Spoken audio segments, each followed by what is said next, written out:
Hi friends, welcome back to my channel tech with Premin Kannada.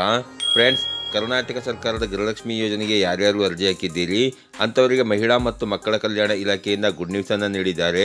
ಅಂತಂದರೆ ಗೃಹಲಕ್ಷ್ಮಿ ಯೋಜನೆಗೆ ಯಾರ್ಯಾರು ಅರ್ಜಿ ಹಾಕಿದ್ದೀರಿ, ನಿಮ್ಮ ಅರ್ಜಿಯ ಸ್ಟೇಟಸನ್ನು ಹಾಗೂ ನಿಮಗೆ ಗೃಹಲಕ್ಷ್ಮಿ ಯೋಜನೆಯ ಎಷ್ಟು ಕಂತಿನ ಹಣ ಜಮೆಯಾಗಿದೆ ಅನ್ನುವ ಸ್ಟೇಟಸನ್ನು ನೀವು ಚೆಕ್ ಮಾಡ್ಕೊಳ್ಳಿಕ್ಕೆ ಹೊಸ ಲಿಂಕನ್ನು ಬಿಡುಗಡೆ ಮಾಡಿದ್ದಾರೆ.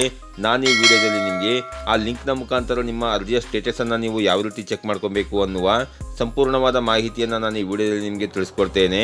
ಅದಕ್ಕಿಂತ ಮುಂಚೆ ನೀವೇನಾದ್ರು ನಮ್ಮ ಚಾನಲ್ಗೆ ಹೊಸಬರಾಗಿದ್ದರೆ ನಮ್ಮ ಚಾನಲ್ನ ಸಬ್ಸ್ಕ್ರೈಬ್ ಮಾಡಿಕೊಂಡು ಬೆಲ್ ಐಕಾನ್ನ ಕ್ಲಿಕ್ ಮಾಡ್ಕೊಳ್ಳಿ. ಫ್ರೆಂಡ್ಸ್, ಮೊದಲನೇದಾಗಿ ನಿಮ್ಮ ಗೃಹಲಕ್ಷ್ಮಿ ಯೋಜನೆಯ ಅರ್ಜಿಯ ಸ್ಟೇಟಸನ್ನು ನೀವು ಚೆಕ್ ಮಾಡ್ಕೊಳ್ಳಿಕ್ಕೆ ಗೂಗಲ್ ಸರ್ಚ್ ಬಾಕ್ಸ್ನಲ್ಲಿ ಮಾಹಿತಿ ಕಣಜ ಅಂತ ಟೈಪ್ ಮಾಡಿಕೊಂಡು ಸರ್ಚ್ ಮಾಡಿ.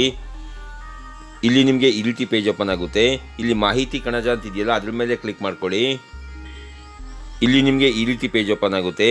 ಇಲ್ಲಿ ಮುಖಪುಟ ಅಂತ ಇದೆಯಲ್ಲ, ಅದ್ರ ಮೇಲೆ ಕ್ಲಿಕ್ ಮಾಡ್ಕೊಳ್ಳಿ. ಇಲ್ಲಿ ನಿಮಗೆ ಈ ರೀತಿ ಪೇಜ್ ಓಪನ್ ಆಗುತ್ತೆ. ಇಲ್ಲಿ ಸ್ಕ್ರಾಲ್ ಡೌನ್ ಮಾಡಿಕೊಂಡು ಇಲ್ಲಿ ಟ್ರೆಂಡಿಂಗ್ ಸರ್ವಿಸಸ್ ಅಂತ ಇದೆಯಲ್ಲ, ಅದ್ರ ಮೇಲೆ ಕ್ಲಿಕ್ ಮಾಡ್ಕೊಳ್ಳಿ.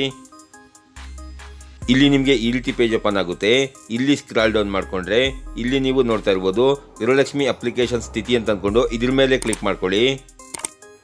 ಇಲ್ಲಿ ನಿಮಗೆ ಈ ರೀತಿ ಪೇಜ್ ಓಪನ್ ಆಗುತ್ತೆ. ಇಲ್ಲಿ ನೀವು ಗೃಹಲಕ್ಷ್ಮಿ ಅರ್ಜಿಗೆ ಅಪ್ಲಿಕೇಶನ್ ಆಗುವ ಸಮಯದಲ್ಲಿ ಯಾವ ರೇಷನ್ ಕಾರ್ಡ್ ನಂಬರನ್ನು ಕೊಟ್ಟಿರ್ತೀರೋ ಆ ರೇಷನ್ ಕಾರ್ಡ್ ನಂಬರನ್ನು ನೀವು ಇಲ್ಲಿ ಎಂಟರ್ ಮಾಡಬೇಕಾಗುತ್ತೆ. ಫ್ರೆಂಡ್ಸ್,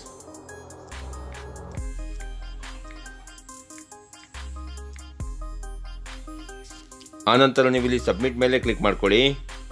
ಆನಂತರ ನೀವು ಇಲ್ಲಿ ಸ್ಕ್ರಾಲ್ ಡೌನ್ ಮಾಡಿಕೊಂಡ್ರೆ ಇಲ್ಲಿ ನೀವು ನೋಡ್ತಾ ಇರ್ಬೋದು ನೀವು ಯಾವ ದಿನಾಂಕದಂದು ಗೃಹಲಕ್ಷ್ಮಿ ಯೋಜನೆಗೆ ಅರ್ಜಿ ಹಾಕಿದ್ದೀರಿ ಆ ದಿನಾಂಕ ಇಲ್ಲಿ ತೋರಿಸ್ತಾ ಇರುತ್ತೆ.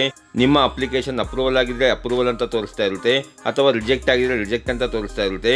ನಿಮ್ಮ ಅಪ್ಲಿಕೇಶನ್ ಅಪ್ರೂವಲ್ ಆಗಿದ್ರೆ ಯಾವ ದಿನಾಂಕದಂದು ಅಪ್ಲಿಕೇಶನ್ ಅಪ್ರೂವಲ್ ಆಯಿತು ಅನ್ನುವ ದಿನಾಂಕ ಇಲ್ಲಿ ತೋರಿಸ್ತಾ ಇರುತ್ತೆ. ಹಾಗೇನೆ ನಿಮ್ಮ ಪೇಮೆಂಟ್ ಡೀಟೇಲ್ನ ನೀವು ನೋಡಬೇಕು ಅಂತಂದ್ರೆ ಇಲ್ಲಿ ಡೀಟೇಲ್ಸ್ ಅಂತ ಇದೆಯಲ್ಲ, ಅದ್ರ ಮೇಲೆ ಕ್ಲಿಕ್ ಮಾಡ್ಕೊಳ್ಳಿ.